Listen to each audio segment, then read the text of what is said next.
lenses. I'm not going to go that crazy. We were talking about this a minute ago. I'm using the 135. 135 I think is a good focal length for this.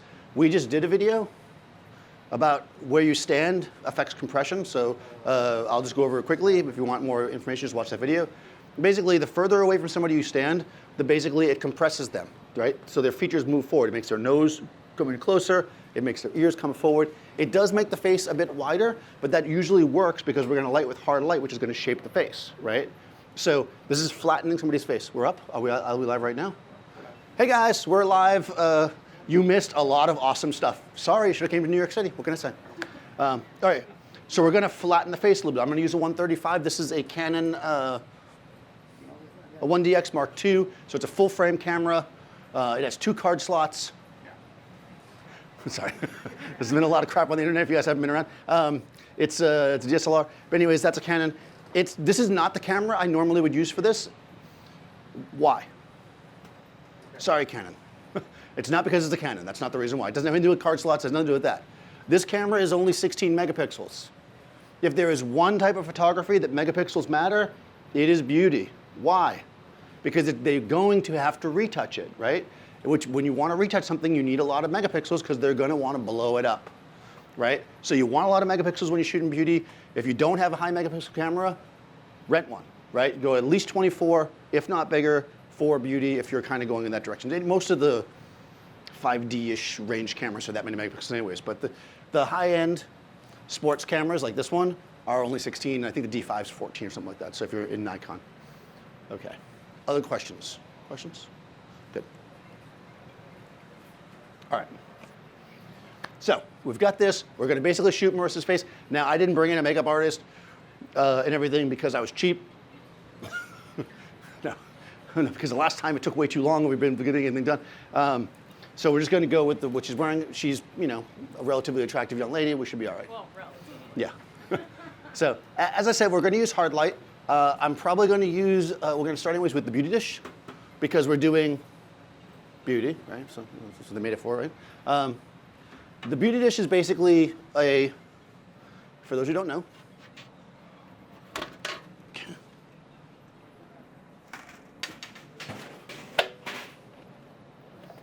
okay, so this one's dusty. This is mine, dented. You can see I use it a lot. 22 inches, right? This one is silver. They also make gold? No, not gold. White, right? What is the difference?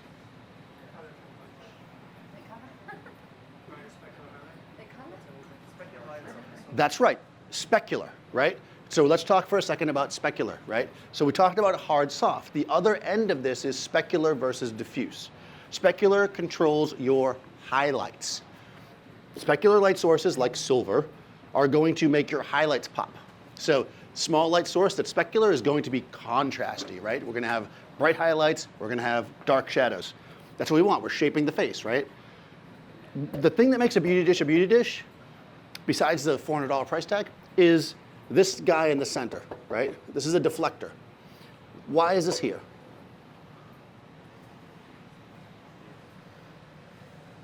Because you put a beauty dish close, right? Beauty dish goes close to your subject. If we don't have this in the center, we're going to get a hot spot, right? So this is going to allow even light when it's close.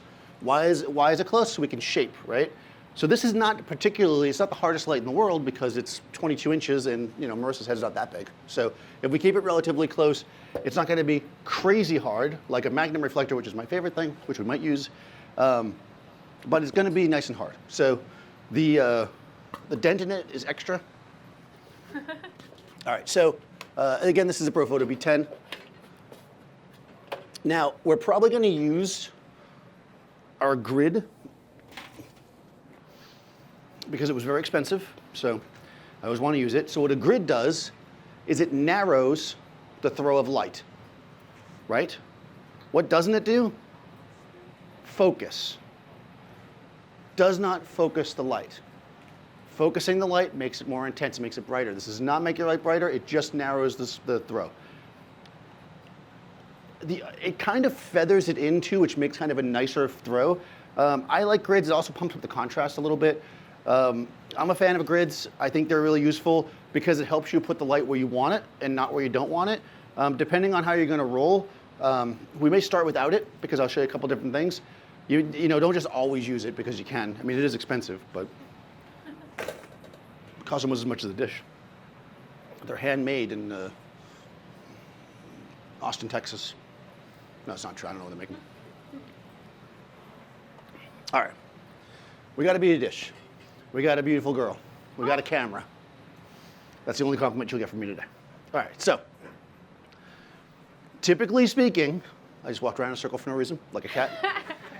Typically speaking, when I'm shooting a female subject, and this is also true for beauty, I'm going to place my light source in the center. Why? I don't want shadows on the face so much, right? Where you put your light determines where the shadows fall. So if she's looking right at the camera, and I put my light where it is here, this part of her face is going to be in shadow. I don't want that part of her face in shadow. Maybe you do for a certain look. We're going very standardized here. So what I'm going to do here is I'm going to place this in the center. I'm just going to use a C-stand. I should also note that I forgot at my studio the part for the B10 that allows you to put it to a stand, so I'm using an umbrella adapter. So I've already hacked this thing. So he's like, well, you know. Yeah, I got here and I was like, oh, that's not good. So I'm going to have to put a sticky note on it to remind me to take it with me all the time. All right, so we've got our sandbag on here. We've got our stand. You guys are probably wondering if I can even do this because Dave usually does it. So we've got our C-stand. We're using a 650 pin so we can keep it up like this, keep it nice and flat. The number one complaint that I get from people that use C-stands and beauty dishes is that their beauty dish starts to drift on them. That's because you're putting it on the wrong end. It doesn't go on this end. I'm touching with my finger. It goes here. Don't put your light on this end. All right, so I'm going to raise this up. All right. Okay, so I'm going to turn my light on. Okay. All right. Okay, so it's in 3A. All right, perfect. Okay, so this is in group A, channel 3. Let me look through the camera so I can see where you're actually going to be. Oh, actually, you're going to be right there. Okay, so I'm going to put it closer to you. This lens is so long. Now, we've got some issues here, right? If we put our light closer to her, it will become softer, which isn't necessarily a bad thing. I'm not saying you can't have soft light. But also, because it's above her, right, the closer I put to her, what's going to happen with the shadows? They're going to keep going down. So you've got to figure your angle, right? Angle is important here. I'm looking at my beauty dish. If I put it here, it's going to spread out like this. It's going to hit her face. It's going to be relatively even. If I start getting closer with it, the only way that's going to work is if she puts her chin up, which is why in beauty a lot of times you see people with their chin up because they're looking at the light. I don't necessarily want to do that shot today, so I'll keep it low like this. I'm going to look through, make sure it's not in my shot. Nope, it's not. I could probably lower it a little more. Actually, it's not quite centered on you either. I'm going to move this way. Did I just move the tripod? I think I did. Okay.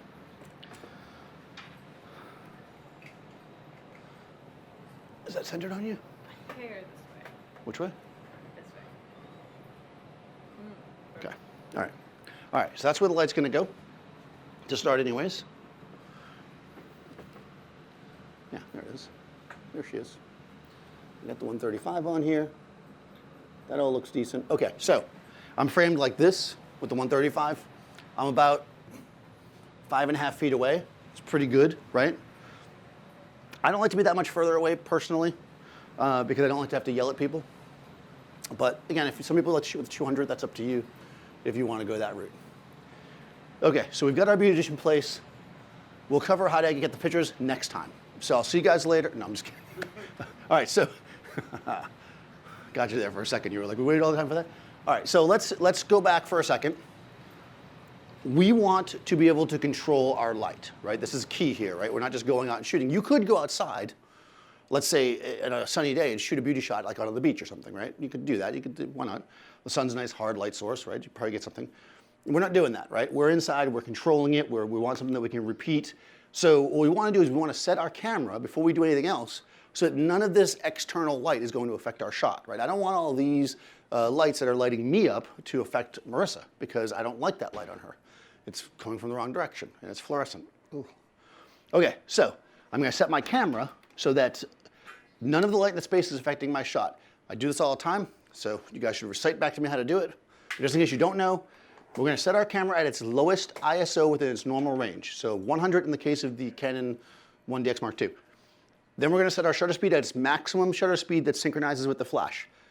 There is such a thing called high-speed sync. We're not going to talk about that because whatever, not everything can do it. So 250 in the case. So before I even got here, I already set my camera at ISO 100, 250. I knew that was going to be no matter what. That's where I'm going to be.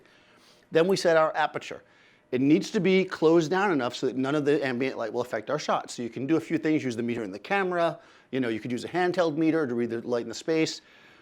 Because I'm doing beauty and I want a decent amount of depth of field, I'm going to be around f8 anyways. I've been here before, so I know that should be good enough. So I'm going to go from previous knowledge. I'm not going to meter. I'm just going to go f8, 250, 100 ISO with no flash. I'm going to take a picture, and we should get a black frame, which we did. So now I'm in capture one, right? Right, I'm in capture one. So we're going to go, oh, I'm out of focus. Okay. We can see the black frame, right? So that means none of the light and space affecting our shot. I could, by the way, this is capture one. I said it like 5 times now for some reason. Capture one is how you tether, or with most cameras. Yes, you can plug your camera into Lightroom and shoot that way. No, it's not the same. Right, because I'm waiting for that question. Capture one is a 30-day free trial. I recommend you try it. So I'm going to grab my exposure slider and pull it all the way over until I can see her.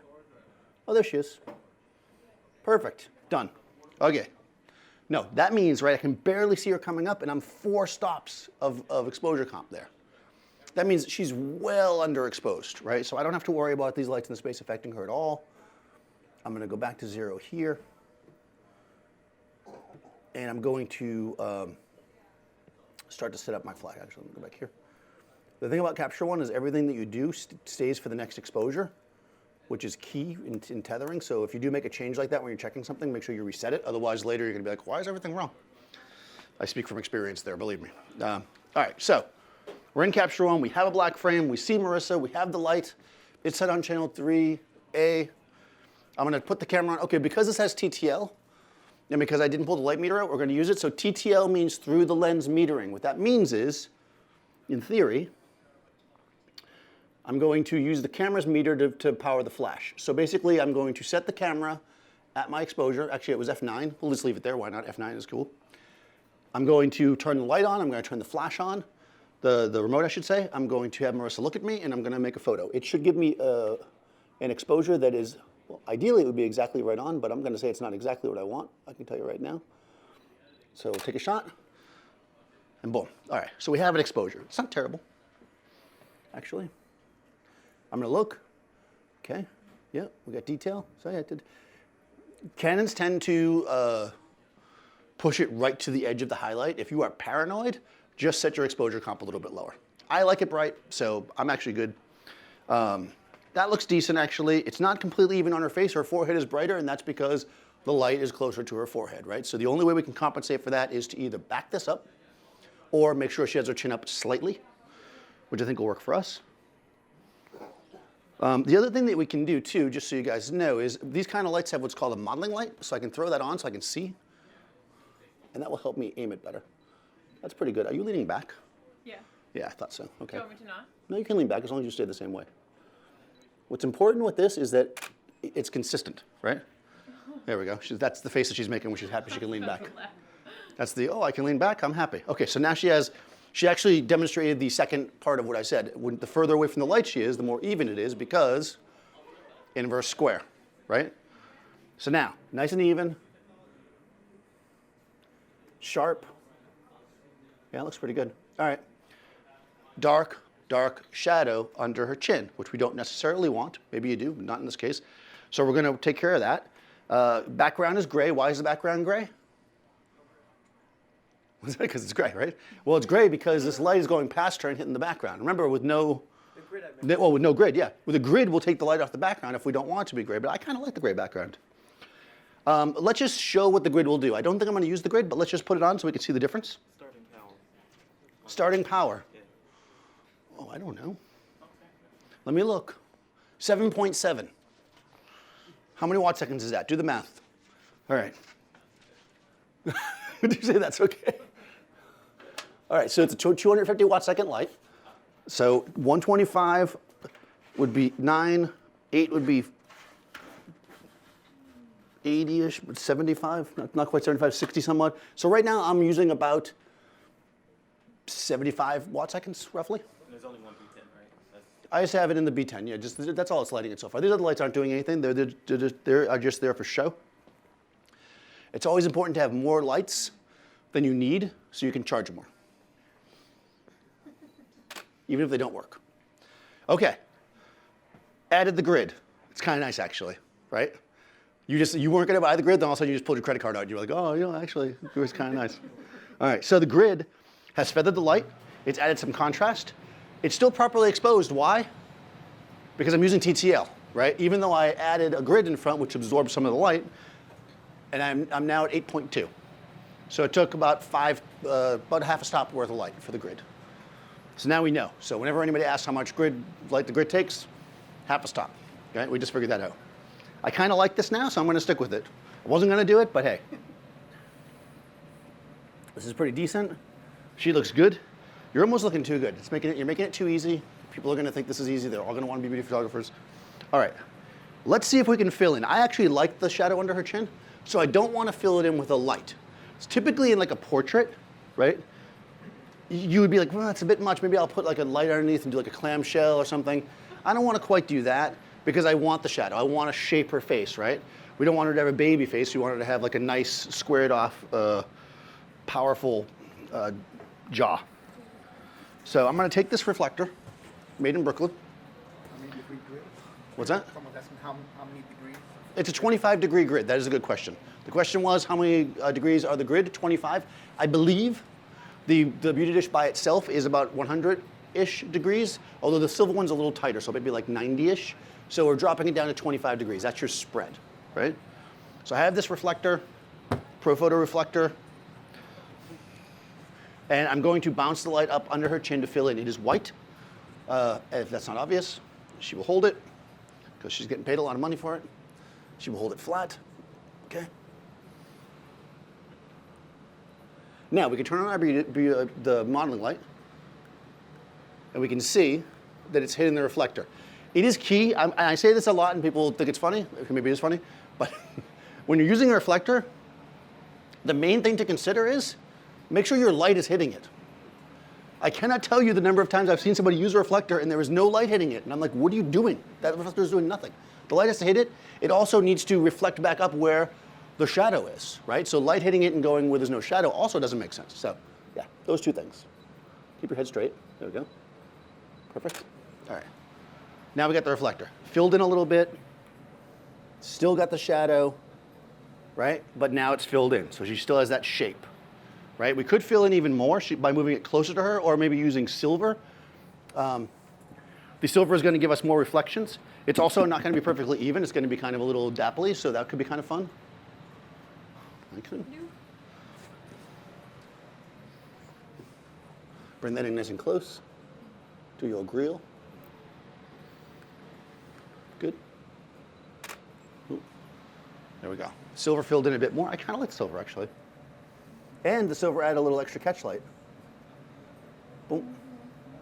Right? No extra charge for that catch light. You're experimenting, right? You're trying different things. I'm not going to do negative fill because I don't think it'll do anything. Negative fill would be as if you use black. So if you had a bigger light source, your shadows weren't dark enough, you would use black. I mean, I'll try it, but it's not going to do anything.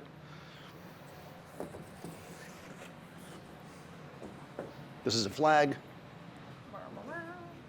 right?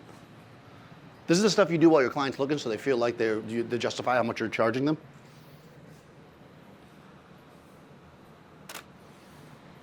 There we go. And then we can look and be like, okay, we got negative fill versus nothing. Kind of does something. Not really. Not enough to justify it. right? Not really doing much. So we have our options now. We can show our client and say, okay, which one do you like? And they're going to say all three because that's just what clients do. Once we know that we want our reflector in there, and this is where you got to be on the ball here for this kind of stuff. I'll tell you right now, this is something you'll learn doing this long enough. If you take more than 3 pictures with something, put it on a stand. Don't have your assistant hold it all day. That's a waste of a person. And we want it to be consistent. Consistency is key for this kind of stuff. So once I know that I want that, I'm going to put this on a stand. I'm just going to use the flag actually as a table. This is a smaller C-stand. There you go. Hold that for me, Rose. So I'm just going to put this in here. Nope, that's the wrong hole. There we go. Perfecto. Keep it nice and flat. You want to take a level out at this point, make sure it's level. All right, let go. That should be good. That stayed. All right, good. I think I like the white. And let's vote. You already know what I like. Do you guys like white or silver? Silver. Yeah, they all like the silver. God damn it. All right, I will concede to your silver. Well, no, I am going to use it. The reason why I'm putting that there is I don't want the black to affect the... We're going to use a combo. Don't mistake that for a combo stand, which is a different thing. All right.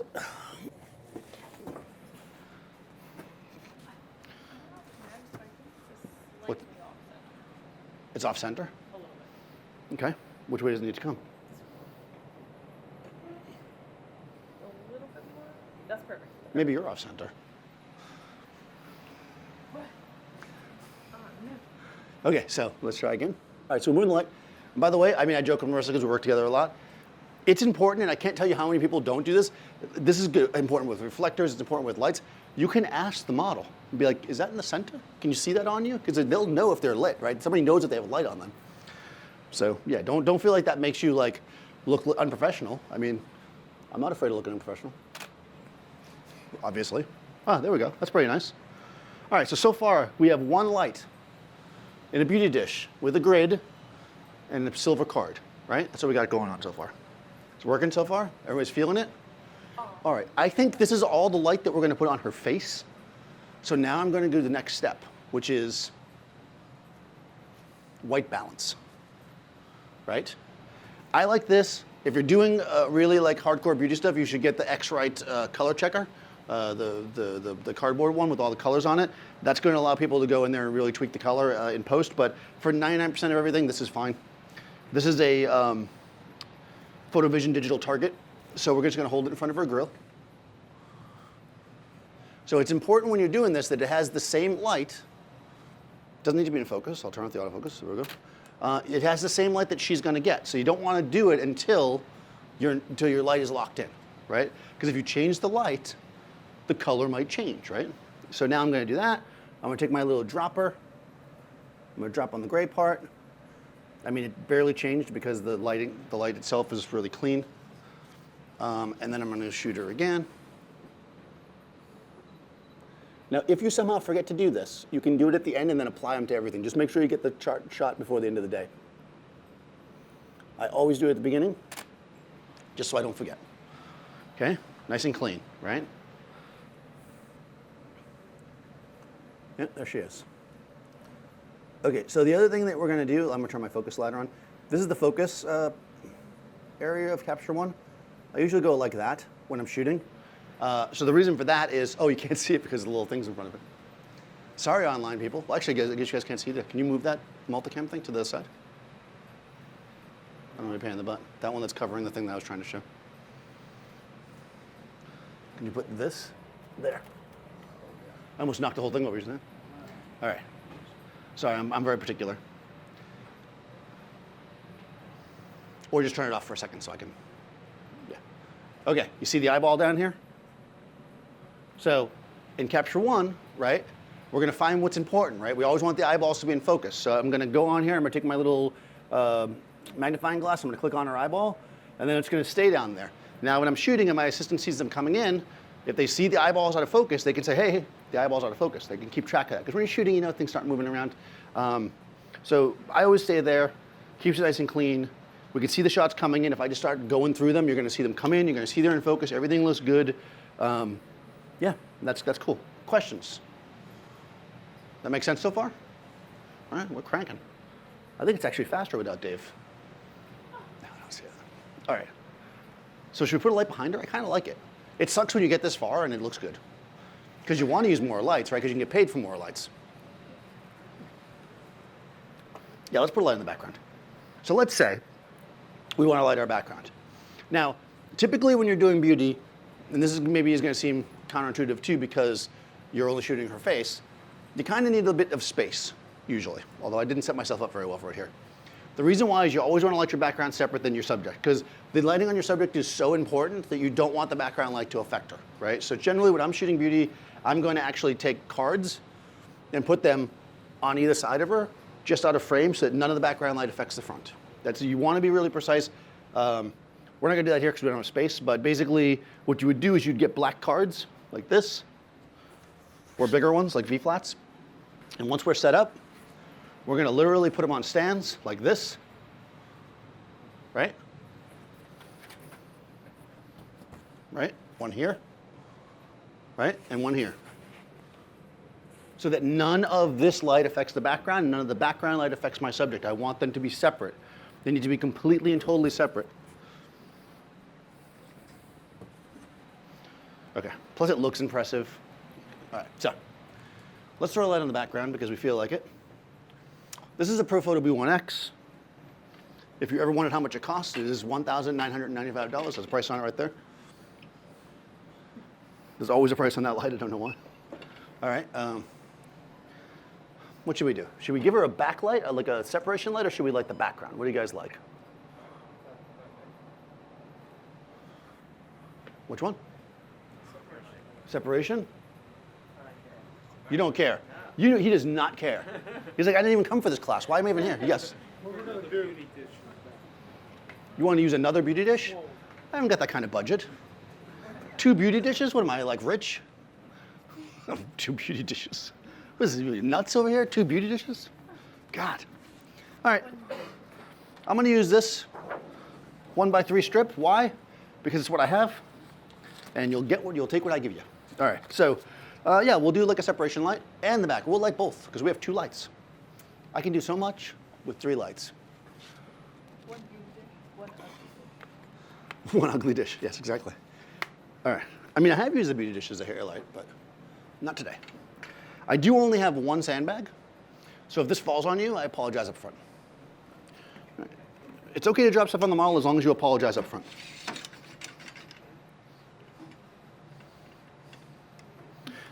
I feel like you actually have dropped the phone. I think I have dropped stuff on you before, yes. Yes. It's not uncommon for me to drop things. Yeah. You have to embrace who you are. Okay, so again, I've got the 650 pin, and I'm going to spin my light around this way. Boom, I'm gonna go like this. There we go. All right, so I'm setting it up before I get it behind her, because I don't have a whole lot of space here. All right, perfect. Now, I shall raise it. Okay. Move it in. I definitely don't have a lot of space here. All right. Did I turn the light on before I did this? I did, right? Okay. Always make sure you turn your light on first. It's the only downside to monolights, really. You get it all up in the air and you're like, oh, it's not on. All right. That looks pretty good, right?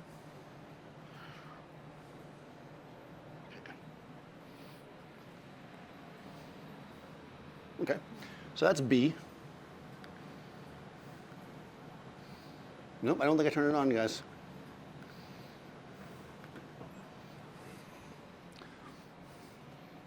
These guys here said I turned it on. I saw you all nodding your head that I turned it on.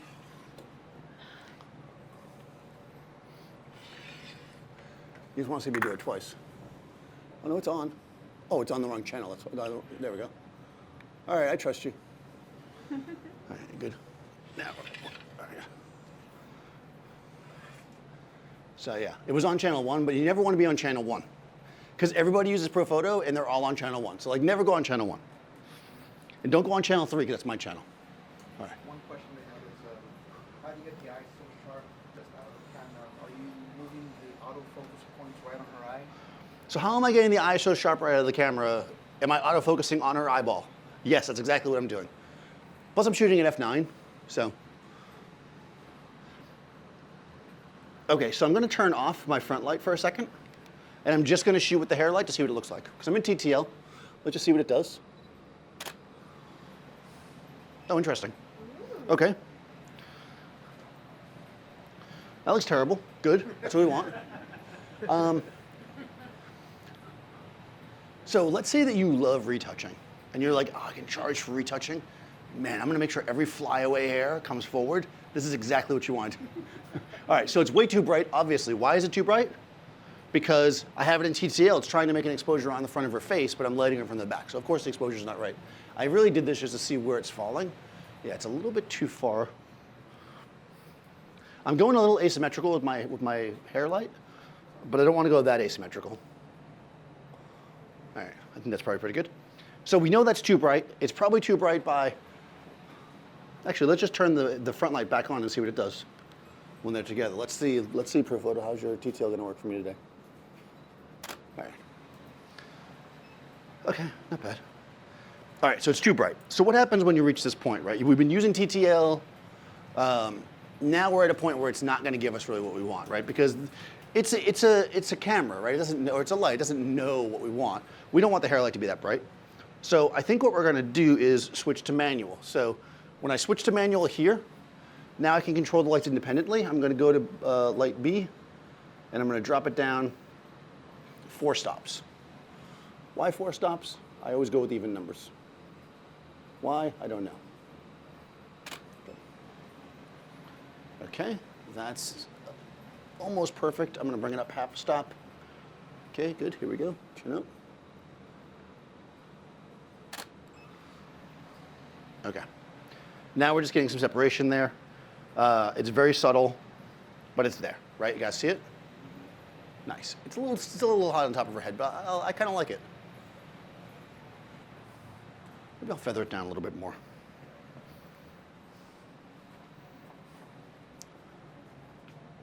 So I can't raise the light or change the power because I like the way it is in the back of her.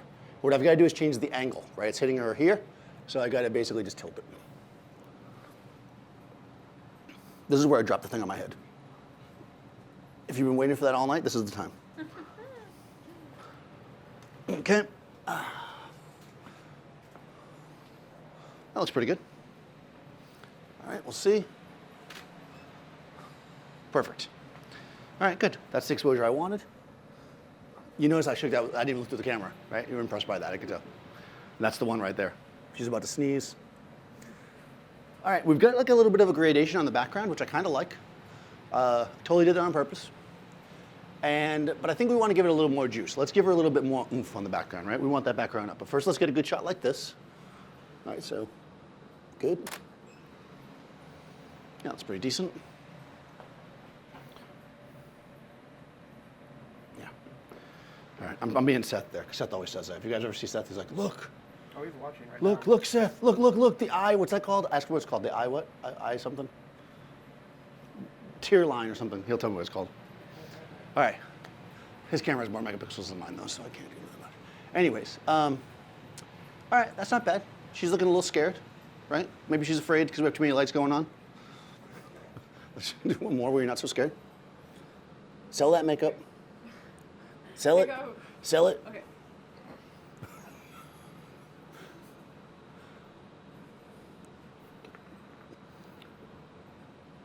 Right there. Good, good. Bam. All right. All right, good. All right, so nice and even, nice and simple. Waterline. Thank you, Seth. All right. I never know what anything's called. All right. Good enough, but nothing is ever good enough for us, right? So we want to give it a little bit more. So I think we want to throw another light on the background because you get paid more when you use more lights, right? Clearly. So let's throw one on the background. This is a D2. Okay. Ugh. This one plugs in. I'm going to use the plug over here. You guys didn't even know there's a plug over here, did you? You've been coming to this all this time. You never knew there's a plug there. All right. Here we go. All right, so I'm going to spin this around. So one cool thing about a C-stand is that we can actually go low with it by doing a little balancing act. So we're going to go like that. I'm going to turn it on this time before I do stuff. That beeping sound is usually a good sign. All right, so this is in 1C. Let me change that. Yeah, C is where I want to be. But I need to change the channel to 3. Perfect. All right.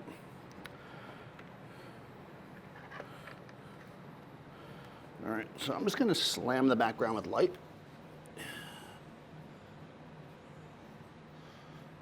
Huh. Yeah, that's what I'm going to do. That sound is me. I've come up with a good idea, but we'll do it in a minute. Because good idea means could be terrible. Okay, here we go. Like communism. Jesus. All right. Okay, so now we have our light here on the background. And we're just going to toast the background with light. So this is basically, this is in the C group. I'm going to turn off B, and I'm going to turn off A, right? I'm just going to turn C on. So I'm only going to fire with that light. So what's going to happen? It's going to terribly overexpose, right? But that's what I want. I want a white background, so I'm just going to let it do its thing. You moved again. I'm on a tripod, so I know I'm not moving.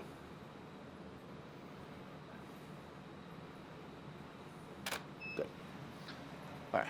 Wow. Okay, so the background is hella white. And now we're going to switch back. It's probably at least a stop overexposed, so I will turn it down one stop. So now I'm going to go back to manual. I'm going to turn the other 2 lights on. B, head, A, head. Okay. You guys ready for this? Excited? It's tough. Tough crowd here. All right.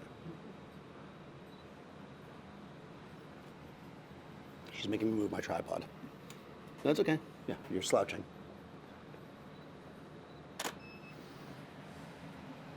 Okay. All right, everything's a bit hot because the light's kicking back.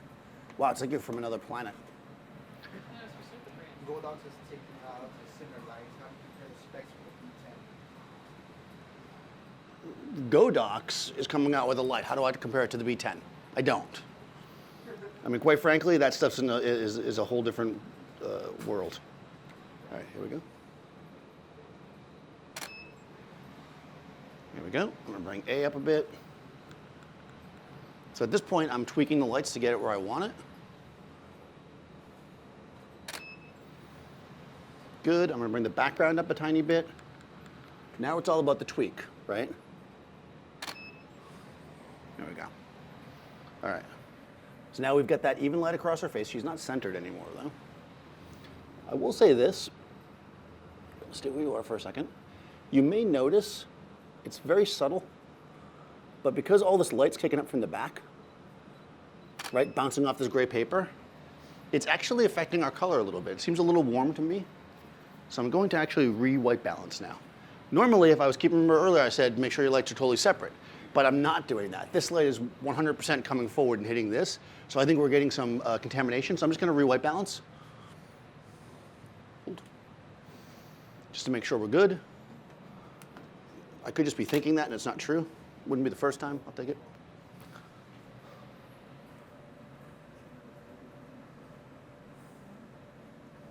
Yeah, no, it's pretty close. Okay. Cool. And again, if worst case scenario, if you forget, just at the very end of the shoot, just make sure you do a white balance with the light that you used for the shots. You're going to have a huge, huge forehead. Okay. There you go. Focusing. All right, I'm switching my focus point here. So yes, I am switching the focus point to be on her eye. There we go. And now we've got our white background, we've got shape, right? She's got a little specular highlight here in her nose, which I kind of like. At this point, you've got your light set. If that kind of thing is happening now, and it wasn't supposed to be because she's getting hot because we're in a small room, now you got to get the makeup artist in to tweak everything, right? You want to be tethered when you're shooting beauty because now we're ready, right? So let's get the makeup in here for final checks. Make sure everything looks good. And then they're going to watch the computer as you're shooting to make sure if anything's changing on the makeup, if it's moving, if the, whatever. It's all very important. If you have something like Capture One, one thing you can do is there's something called Capture Pilot, which is built into it. And it's a free app that you can download for your phone.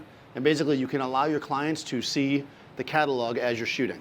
So like literally the client can come in and say, log into the thing, and they'll see the pictures popping up. So they don't need to be like this over your computer. They can have their phone, and they can see them coming up. They can rate them as they're going. So I recommend that if you're going to shoot like more of a client type job. You don't want them over your shoulder. Questions? Yes? I could grid it, but I didn't want a circle of light. I wanted this kind of push forward. Plus, I don't have a grid. Do you think she'd get a little more pop? What? Would she get more pop? Yeah, yeah, that's true. Well, that's the thing, right? When you start having a very bright background, now it's competing with our model. So it's like whether or not you want that. You know, that's just a clean white background. I tend to like the darker background, honestly.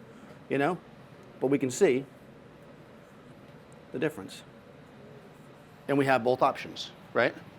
So you have both options for your client. We could even change the color of it by throwing a gel on there. There's a lot of things we could do at that point because we're set up. I wouldn't recommend using gels for the background in this situation because it's way too close, and what's going to happen is we're going to contaminate our subject. So if you're going to gel the background or change the color, make sure you give yourself enough space. Other questions? Thoughts? Concerns? Does all that make sense? You're making a face like it didn't make sense. The B10 color, is there a way to change the color in that? I read something, but I'm not sure if that's exactly. You change the color in the B10. Well, no, okay, so first of all, flash is going to be, like there's a flash setting, although even though we did, and you saw that I did the white balance and it was perfect at flash setting. Your flash is going to be somewhere around 6,000 or whatever. There is a feature in this that you can change the color of the modeling light, not the flash. That would be amazing if you could do that, but you can't. So Broncolor has, I think it's the Scoro, that you can tweak it about 500 degrees, which isn't a lot, but it's enough if you want to like tweak it a little bit. So if you want to get up to that level, you can tweak it a little bit, but it's not like a full change. Yeah. What if I cut the beauty dish in half? I mean, if you had a smaller. You mean like an Ellanchrome one? Ellanchrome makes a smaller beauty dish, about 17 inches. Smaller dish is going to make the light crisper, harder, right? But we don't have a smaller beauty dish, but what I do have, because I think we have time. Have we reached that point of the thing? Yeah. Oh, this is the point where I screw everything up. All right, good. All right, so we have a good shot. We've delivered what we said, but Daniel's going to play now.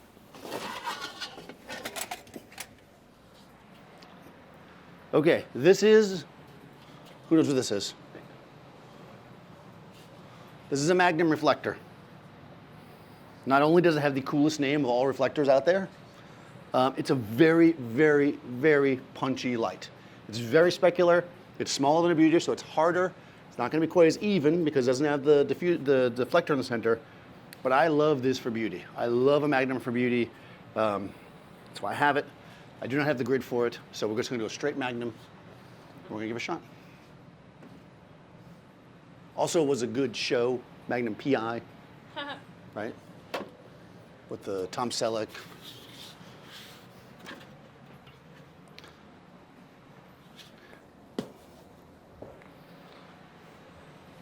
Okay.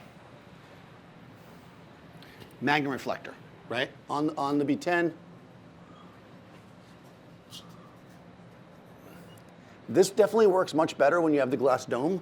There's a glass dome that you can buy that clips on the front of the B1X that allows you to make this a little bit more focusable, but we'll live with it the way it is because that's what we got. I'm going to turn off the other two lights and go back to TTL. Let's just see what we get.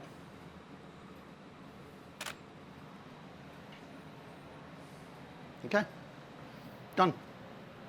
So what we can see here is the shadow pattern is different, right, than the Beauty Dish by itself. Let me go Beauty Dish by itself. I should have pulled that up first.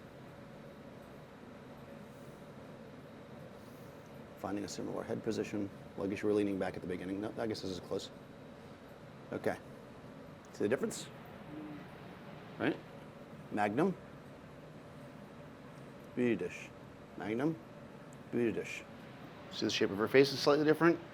See the way the shadows fall on the side, slightly different, right? It's tighter, more contrasty, but it has this like nice throw here. Because that's Beauty Dish with grid.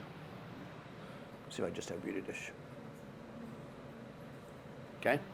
So you can use a Magnum to get that nice tight throw of light because the Magnum has a smaller throw, right? We can see that the Magnum, even without a grid on it, it's got the same dark background as the Beauty Dish grid, right? You see the difference? So if you like a Magnum, like I do, so this is Beauty Dish without grid. So you can see the difference, Beauty Dish without grid, Beauty Dish grid, Magnum, right? Beauty Dish no grid, Beauty Dish grid, Magnum, right? See the difference? It's subtle, but it's there. What do you guys think? You hate the Magnum. You all hate the Magnum reflector. It's nice, right? This is not the reflector to use on every person because it can make people look really bad, really quick. Also, our power setting is on 4.6 now. What was it on before? 7.7. And then 7, then 8.2. The Magnum reflector amplifies the amount of light that comes out of the light. So, how? Science. So if you need a lot of power, you're going to shoot somebody outside. That's actually how I discovered it. I was shooting a lot outside, living in Miami, shooting on the beach. This will give you a couple more stops worth of light. So if you need a lot of power and you shoot PROFOTO, Magnum is the way to go. Elinchrom has like a sports reflector that's similar, but it's not exactly the same. I'll use Elinchrom next time. Elinchrom has a really beautiful reflector that's like this, but it's white inside. Oh, it's beautiful. All right. Again, this is just the Magnum. Just the Magnum with a reflector filling in the bottom, you know, the silver down here. I don't think you need anything else. But it's done. It's that easy, right? Buy a Magnum reflector, buy a B10, get Marissa, stand in Adorama, do a class, you're done. That's basically life. Okay, questions? Questions online, questions here? Yes? No, you want to see what the other lights? I guess. Yes, sir. What's the price of the ProFoto one that you're using right now? The B10? This is 1,600, $1,595 or something like that, which is basically $1,600. I'm not kidding anybody with it. Right? Yeah, this is about $1,600. The B1X is $1,995. I think the D2 is a little bit more expensive. The D2 is going to be better if you need a lot of power or you need super short flash duration, but it's a plug-in light. That's with the white background. Okay? Pretty good, right? Not bad? What do you think? What do you like? Puppies. What? Puppies? Yeah. All right, let's do straight at me, like a boss.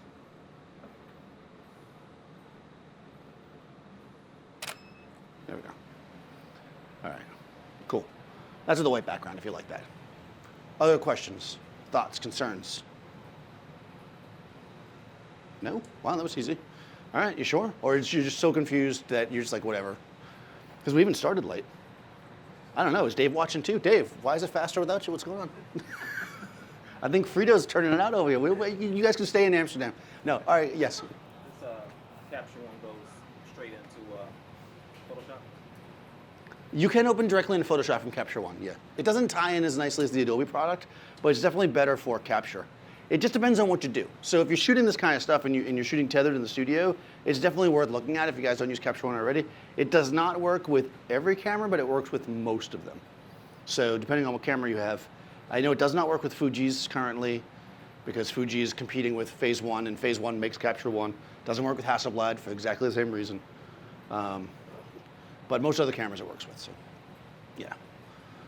You can tether into Lightroom, but it's not really exactly the same. But it's better than nothing, you know. And then some cameras, like Canon, comes with a software that's terrible. You can tether with. Yeah. You said you can tether into Lightroom, but it's not the same. Yeah. What would be the difference, or why would I go with this if I have Lightroom? Okay, why would you go with this instead of Lightroom? There's so many reasons If I have that I Lightroom, can't even, what I would recommend that you do, because I get this question a lot, because I make that bold statement, I recommend you get the free trial. What I will say is that when you, I don't even like to say, although tethering, the active tethering is literally just the cable, so I guess you are tethering in Lightroom, but I like to say that you shoot into Lightroom, you tether into Capture One. Capture One controls your camera, there's a lot of things you can do from it. It's just very, very robust. Lightroom is kind of slow and clunky, but it works, you know. And if you have Lightroom, it's better to use it than not, you know. And I've definitely had to tether into Lightroom. When we did the Sony, what camera was it? Last WPPI they sent me, and each day I was there, I did a demo with a different camera because they were like, it's Adorama, so it's like, well, use a Sony camera, and so they gave me all these cameras to use.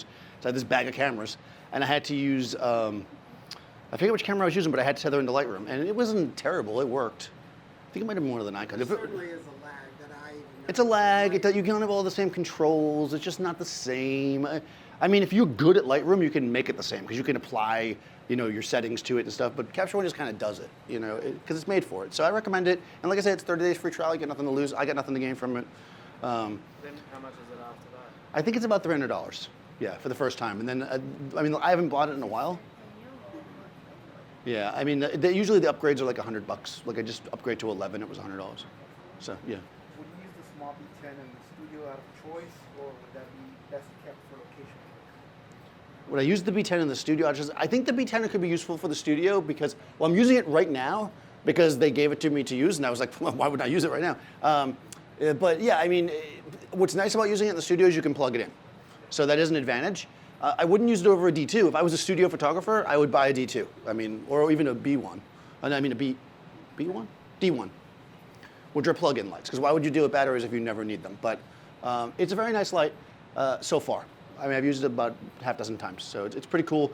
I own, though, the B1Xs, and they're great, too, so you can use those as well. Yep. The B10 is just 250. Is it 250? This is 250. Right. So, you know, you get an idea of what you can get out of it here. I mean, we're shooting at f9 or whatever, this close in a beauty dish. I mean, you know, you're not going to light the world for 250 watt seconds, but you'll be able to do pretty good with it. Yeah. It's one stop less than, I mean, the D2 you can do 1,000. So 1,000 watt seconds is great for product photography, stuff like that. But 250 is decent for people. Yeah. Other questions? What I recommend on anything too, just to go back to kind of an equipment question that we had early before we went online. If you're just starting, or even if you've been doing it for a while and you just don't shoot in the studio, this is new for you, I don't recommend that you just go out and buy a bunch of equipment.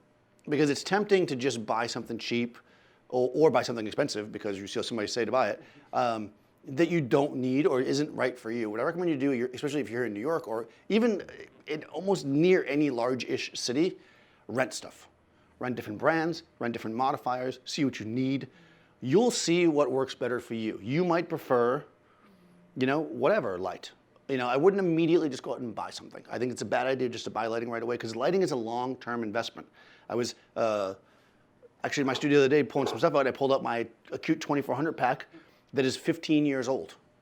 It's a 15-year-old lighting pack. It cost whatever it cost in the day, $4,000, and it's like, oh my God, $4,000. That was 15 years ago. Like digital didn't even exist really on any level at that point. How many cameras have you been through in that time? And this still works, and it's a workhorse and does it for me. That's what you're paying for with expensive lights, but you may or may not need that, you know, so consider that. And also the used market is good.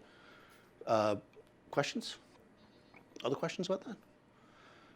I think if you can walk away from this understanding how light works, I was trying to hopefully make it clear as I went through each thing, why this does what it does, why a beauty dish does what it does.